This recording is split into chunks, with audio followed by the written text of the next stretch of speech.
Geordies, welcome back to the Antonio Mango football channel, and today we're going to be doing a Newcastle against Wolves preview. Newcastle come into this game in terrific form, looking to make it 9 wins on the bounce. But I'm here to tell you what to expect from Wolves, how Newcastle can win this game, and we're also going to do a predicted 11. So if you are new here or returning, make sure you hit the like button, hit that subscribe button so you don't miss out on another episode. Like I've just mentioned, Newcastle come into this game in terrific form. However, Wolves have picked up under their new manager Victor Pereira. Why is that? Because formation hasn't changed. So what to expect from Wolves? They're set up in a 3-5-2-1, and Matthias Cunha, Ryan Nori are their danger men. You've got Cunha, who plays in the half spaces, who's capable of producing big moments. However, I have been really impressed with Andre and João Gomez in their midfield. But Ryan Nori has been terrific this season despite Wolves' poor form. Defender with the most assists, and he offers width and directness on that left-hand side. Despite actually picking up a little bit since Victor Pereira come in, they've actually conceded 45 goals this season already, which is absolutely insane. So it just goes to show that they do give you opportunities. And despite conceding 45 goals already, they've had the most tackles in their own defensive third out of any team in the Premier League. So that just tells me that their first line of press, second line of press is so easy to bypass. And this could actually play into Newcastle's hands. But we're not here to talk about Wolves.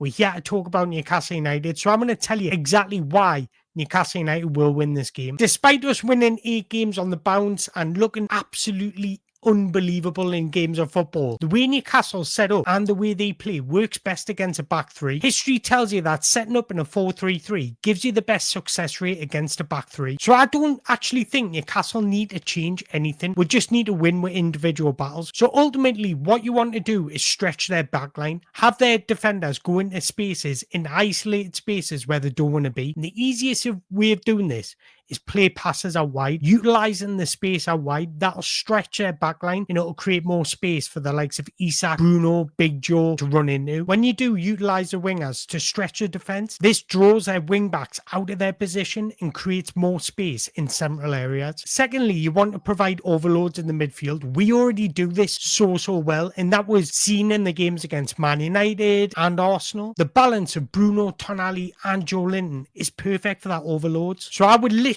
play the same tactic we've seen against Man United. And don't forget, that was against a back three as well. Once Sandro receives the ball, have Joe Linton and Bruno just stretching. The reason you do this is because their two in midfield won't know who to pick up. Do they go towards Tonali? If they do, then the pass is open to either Big Joe or Bruno. Or do they stay disciplined and mark Joe Linton and Bruno? That gives a freedom to Tonali. So we're always going to have an extra man in midfield, and that can prove pivotal. And that can prove pivotal to allowing Isak some space. And the third and final point is getting behind their defense. And I think Isak is already brilliant at this. Isak's movement is so underrated. So he just needs to continue doing what he's doing. And I also think Anthony Gordon can be a major threat exploiting those inside channels. During the last 8 games, we've seen Anthony Gordon come in slightly and Lewis Hall provide the width. By doing this, it's just going to off-balance their defense. Their centre-back won't know whether to go out wide with Lewis Hall or follow Anthony Gordon inside. So easily, we're going to have an overload. And when you create overloads, it's so difficult to defend against. So I actually think we've got the perfect balance to win this game of football. So if we lose this game, I think it's because we're poor rather than Wolves being great. So what I would be telling the squad is win your individual battles. You win your individual battles, we'll win this game of football. And when it comes to predicting our starting 11, there's not much change to be had. I think we'll all know exactly what Eddie Howe's going to do. We're going to have Dubravka in goal, Shaw and Botman centre-back. I think it'll be beautiful to see them playing together once again. Livramento at right back. I would start with Livramento because our fullbacks need to have pace to keep up with their wing back. And for that reason, and because he's probably been super consistent,